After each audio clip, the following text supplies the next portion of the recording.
বর্তমান বাজেটে মূল্যস্ফীতির বিষয়টি নিয়ন্ত্রণ করার জন্য খুব বেশি কার্যকর কিছু পদক্ষেপ নেওয়া হয়নি। বর্তমানে সরকারের ভাষ্য অনুযায়ী মূল্যস্ফীতি 10%, তবে খাদ্য মূল্যস্ফীতি আরো বেশি হতে পারে বলে আপনাদের এই ওয়ার্কিং পেপারে কি নোটে বলা হয়েছে, যেটা পত্রিকান্তরে আমরা শুনতে পেয়েছি বা জানি, এটা প্রায় 15%, যেটা জনগণকে খুব বেশি আঘাত করে, বিশেষ করে দরিদ্র জনগোষ্ঠী এর দ্বারা খুব বেশি ক্ষতিগ্রস্ত হন এবং সরাসরি তাদের সংসার পরিচালনায় এটা খুব বেশি তাদেরকে কষ্ট দেয়। তো বাজেট যদি 18 কোটি মানুষের মধ্যে দরিদ্র জনগোষ্ঠীর যারা অধিকাংশ তাদের বিপক্ষে যায়, সেই বাজেটকে কখনো গণমুখী বলা যায় না। তবে এখানে একটা উদারতা প্রকাশ করেছেন এই সরকার যে এটা আসলে গণমুখী বাজেট আমরা করতে পারিনি, এটা গতানুগতিক বাজেট। তবে স্বীকার করলে কি দায় মুক্তি দেয়া যায়? দেয়া যায় না। 10 মাস যথেষ্ট সময় একটা বাজেট প্রণয়নের জন্য। একটা নির্বাচিত সরকার 12 মাস কাজ করে না বাজেট প্রণয়নের জন্য। রাজনৈতিকভাবে বাজেটের 3-4 মাস আগ থেকে মনোযোগ দেয়।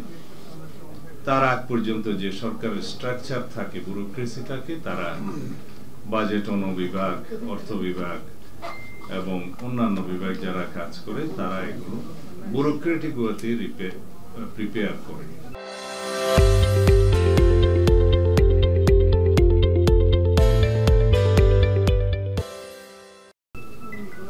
সেটা আমার সরকার পরিচালনা, বিরোধী দলে, সংসদে আমার অভিজ্ঞতা আমাকে তাই বলে।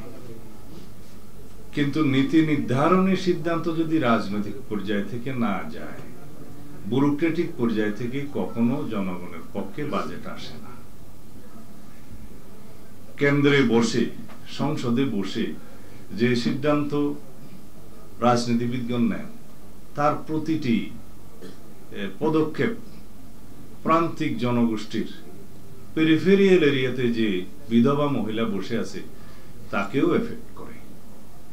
কেরোসিনের মূল্য 1 টাকা কমলো কি কমলো না, সেটা ঢাকার ধনিক শ্রেণী বা মধ্যবিত্ত শ্রেণীকে হয়তো খুব বেশি আহত করবে না, কিন্তু যে প্রদীপের আলোয় সংসার চালায়, সন্ধ্যা হতে হতেই যে তার নাওয়া খাওয়া সব সমাপ্ত করে নিদ্রা যায়, আর একটু কেরোসিন বেশি লাগবে বলে তাকে আহত করে। সেই জন্য যে কোনো সিদ্ধান্ত বাজেটের রাজনৈতিকভাবে এমন ভাবে নিতে হয় যেন সকল জনগোষ্ঠীর কাছে সেটা গ্রহণযোগ্য হবে, কাউকে আহতও করবে না, কাউকে অতিরিক্ত বেনিফিটও দেবে না।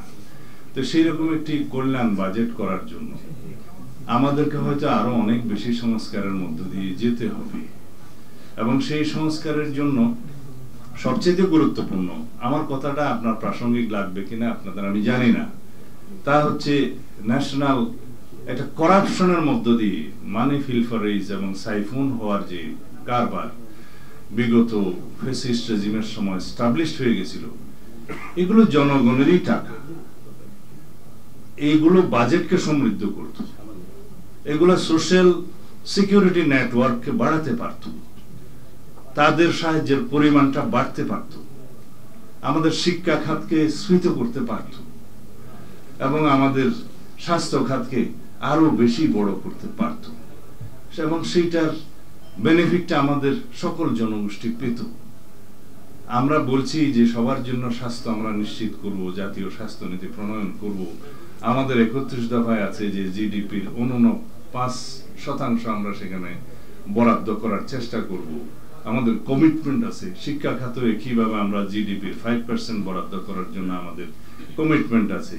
সেগুলো কোত্থেকে আসবে? অর্থনীতির শক্ত ভিত্তি থাকলেই তো আসবে।